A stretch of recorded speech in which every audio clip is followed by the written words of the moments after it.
Hi, Rich Leiter here, and welcome to the Naked Booktuber, another podcast which is not about books. Okay, so this is a copy of a painting by a painter, a Dutch painter named Jan Lievens, or Lievens. And Jan Lievens shared a studio with Rembrandt for about 5 years, I understand, and then they parted ways. This is a picture of his that I've always admired. It's called Prince Charles Louis with his tutor. So you have Prince Charles, a young lad in his princely robes, being tutored by this elderly man.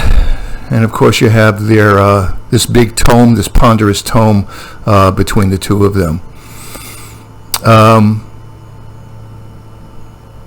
And I want to make three different kinds of comments about this painting. The first one is technical, the second one is semi-technical, and the third one is just my thoughts about this image. Technically speaking, I've mentioned in several previous podcasts that I do not use any mediums other than linseed oil. In these oil paintings, I don't use any turpentine, I didn't use any dryers or any alkyds at all, because I have a small studio and I just don't want to breathe in these vapors. And I've always been concerned about the drying time, because I like to do an underpainting before I apply the color. Well, this time I used titanium white paint in my underpainting, and I use black, which is a combination of, I make it myself, of burnt umber and ultramarine blue. That's how I get my black. And the reason that I mix my own black as opposed to buying it is because the burnt umber in the black that I make is the fastest drying oil paint earth color that I know of. So that's why I do it. So anyway, I did the underpainting in the black and white, and when I did the white parts for the face of the old man and the prince and the hand of the old man, I made the paint very thin. I made the white, titanium white, extremely as thin as I could. I didn't slop it on like I might with acrylic paint. And this is the first time I really made it extremely thin. And believe it or not, within 3 days of my doing the underpainting of the faces, they were not completely dry, but they were dry enough so that I can then overpaint in color using a softer brush. As long as I used a softer brush, I think I actually used a very, very cheap acrylic or watercolor brush, something very soft, and I was able to apply the color very, very well. So that was a pleasant surprise. I learned that I don't have to wait 9 or 10 or 11 days for the titanium white to be completely dry in my underpainting before proceeding. The other thing is, this painting is actually probably the biggest painting I've made. It's about, it's about 43 inches high and about 34 inches wide. And because it's a rather big painting, while I was working on the other areas of the painting besides the face, that took me a while to do. So it gave me a little time and that's another reason why I didn't just have to wait for the paint to dry on the faces. I mean, I was still busy working on the other aspects of the painting, so I wasn't just waiting around idly. And I think that's also an advantage of painting large. There's so much to cover that certain areas of it will dry while you're working on the others. I'm still researching. Using tempera paint or tempera grasso, tempera with a little bit of oil in it, with egg yolk or egg white, as the initial underpainting to speed up the drying. So I'm still kind of researching that. I may experiment with that, but for now it was, as I say, very surprising that the underpainting went along rather briskly. The second sort of semi-technical comment that I want to make about the painting is that I usually like to paint with high chroma, lots of very bright colors. I like have one foot in the German expressionism or expressionism. I've always I started painting using bright colors in mind. I mean, I always liked painting with a blue and with a red. That combination always works, you know. When you're doing an old painting like this, an old master, trying to copy an old master painting, they don't use those kind of colors that much. And I've always had a problem letting go of that desire I have to plaster the painting with a bright red color. So I've been controlling myself. I've used, really, there's no red there's a little red in the chain of the old man. You can't really see it, but hold on, before I even go any further, let me just give you a bit more of a close-up of the picture, okay? Hold on a second.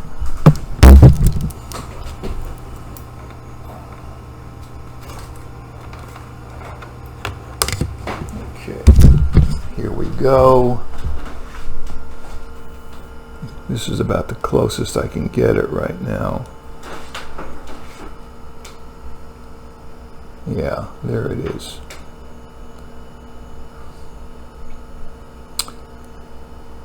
So as I was saying, I'm not really using any red in this painting at all. I'm not using any of these German expressionist colors or modern colors, which is hard for me to restrain myself.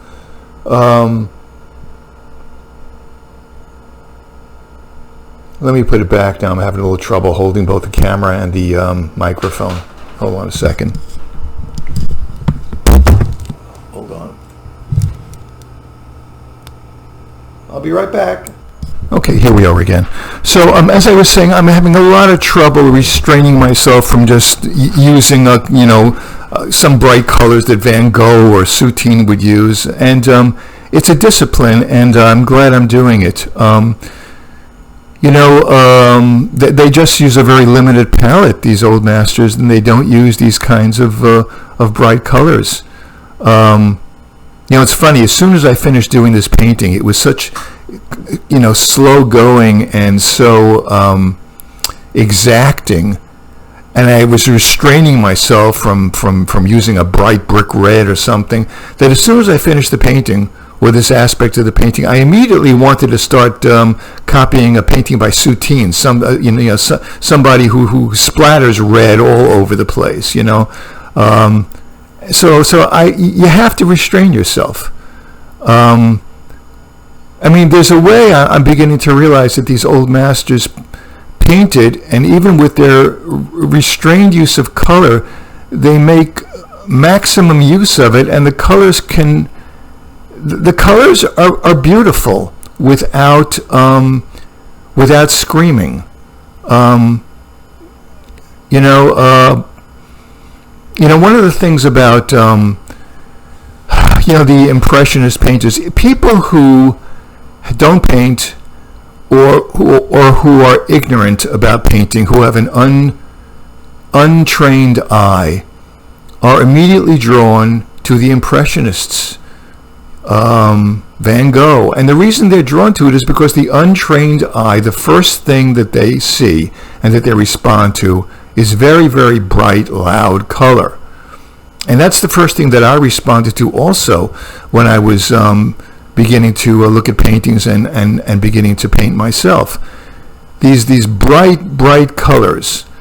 But there's more to it than that. That's not the whole story, I'm beginning to realize. Restraint is the key. I'm beginning to realize that if you splatter the whole canvas with bright colors, all bright colors equals no bright colors. You have to have some kind of a contrast to some high. There have to be low points as well as high points, low chroma as well as high chroma in a painting, or the eye just won't know where to look. So this is a very, very good discipline for me to restrain myself. I'm trying to concentrate less on color and more on form and volume now. And that's one of the purposes in my doing an old Dutch master painting like this. And I think I did a nice job with the prince's garment, his silky garment. Did a nice job on that. I think it's a nice job that I've done. What I usually do now is it's as far as I can go now. I usually put this away in a back room. Well, not a back room. I put it away in like a deck we have in our house. And when I have my coffee in the morning, or I'm eating a meal with my wife, while I'm eating the meal, my eyes naturally tend to look at these paintings that are drying or that I'm storing. And after a week or 2 weeks or a month or something, it may occur to me that there's more that I need to do on it. It takes time to appreciate that you still have more to work on. It may look finished now, but maybe it isn't. I really can't tell. But I'm pleased with what I've done so far. Now, once again, the background, like Titian and Rembrandt and this fellow, Jan Lievens, the background in the original painting is just very dark. And I can tell because I don't have the original painting to use as my reference. I can't go to the Getty Museum in Los Angeles and stare at the painting while I'm trying to copy it. I don't know whether the background is a dark blue with some yellow ochre, whether it's brownish, whether it was glazed. I just can't tell. And I tried to do the background dark like the original was, and it just didn't pop at all for me. So I did the next best thing. I didn't splatter the background with my usual, blue and red or something. I didn't. I restrained myself. I realized I have to have some kind of a neutral background to bring out the tutor and the prince. And that was it. I just played around with the colors to find something that was neutral, but it was pleasing to the eye. And this is what I've come up with. And even though it isn't the same as the original, obviously, I'm not going to change that. I do like the background very much. And I like the chair that the tutor is sitting in.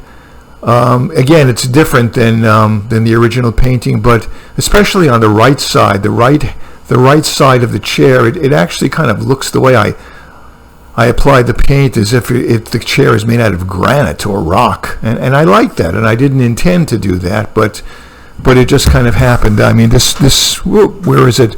Up there, that part over there. I used a palette knife for that, and it's a neutral color, but it does resemble a rock to me. It resembles granite. And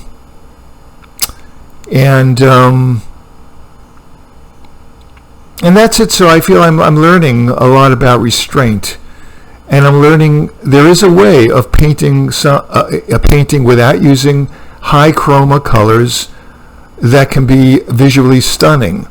And that's what I'm trying to play around with right now. And the third thing that I wanted to talk about was the actual meaning of the painting.